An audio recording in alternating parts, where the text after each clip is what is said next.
But that's all right. I don't mind a woman who knows her own mind. And one of the county's most famous was Anne Boleyn, who grew up here at nearby Hever Castle. God, it's lovely.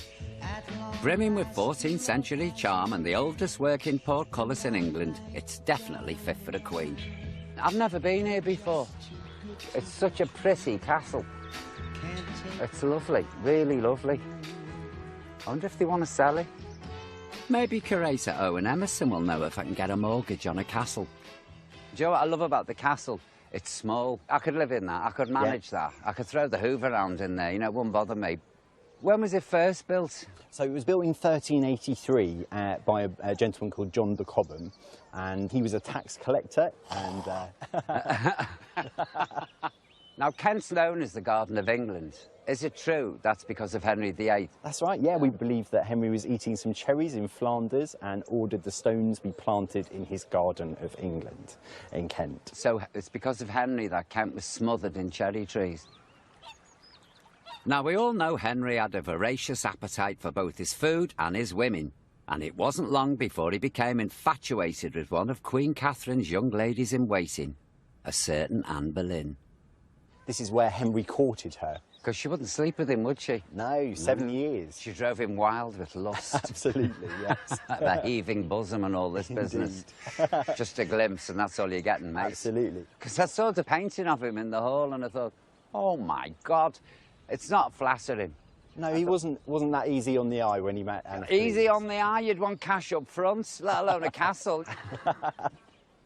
Determined to marry Anne, he simply dumped the Church of Rome and got rid of Catherine in what was England's first ever divorce before marrying a pregnant Anne in 1533. She was in an impossible situation. The King of England needed an heir. He couldn't get one by his first wife, and he saw the opportunity with Anne. The way he treated his women, Henry VIII, was appalling. What appealed to the king in a mistress didn't necessarily appeal in a wife. He wanted someone very subservient, and Anne wanted to be pulling the strings and not be pulled by them. I admire Anne Boleyn because she was clever. Very much so. And I think that was her downfall. I think she was too smart for a lot of the men. Because she was accused of everything. She was a witch. Indeed. She was an adulterer. They called her, so. Excuse me on camera saying this, a goggle-eyed whore or something. That's exactly it. I mean, the poor girl, she was only young. Another one bites the dust. Anne said to haunt the gardens here. And just like her fellow Tudors, there's nothing I appreciate more than a clipped bush. Neil. Good afternoon to you. Neil, the head gardener. Tell you what, you've done a fabulous job with these gardens. Do you know what I love, Neil? All the topiary that's dotted about, because there's all sorts of bizarre things. There's everything from a pig to a butterfly. Fancy kind of giving it a go? I trust you. Are you sure? Oh, I'm sure, my friend. Yeah. I think we should we give it a whirl, OK? Come on, then. All right, then. Right. Here we go. This is your challenge this afternoon, Paul. Oh, God, isn't Have this a look lovely? at this.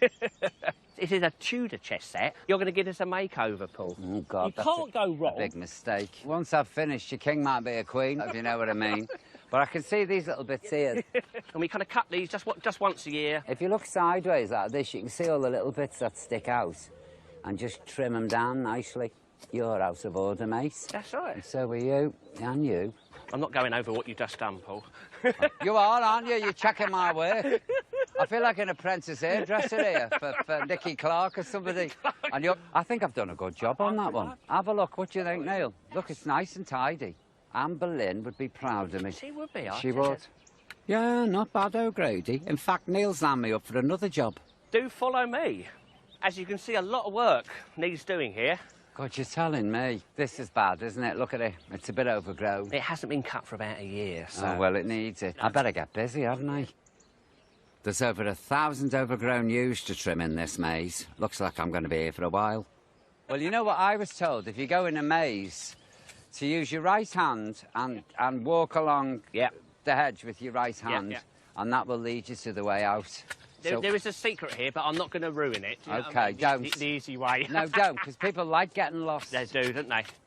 Can't hear much clipping over there, Paul. Excuse me, I'm like a madman here, clipping away.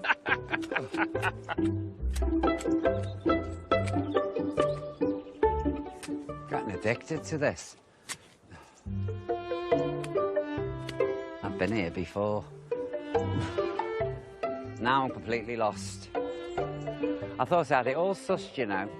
What's down here? Oh, God. Hello? Anyone there? Help? Oh, God, I've had it. Well, I may have had it, but I can't think of anywhere I'd rather get lost in than here, in the heart of the Garden of England. Get rid of that. At least I'm working while I'm lost. But if you are watching this, I don't know how long I'm going to be in this maze. Could you send food parcels, please? Thank you. Care of Hever Castle. Thanks very much. Hopefully I'll get it. What's round here now? Hello? Help me. I'm starving. Anyone there? Alone again, naturally.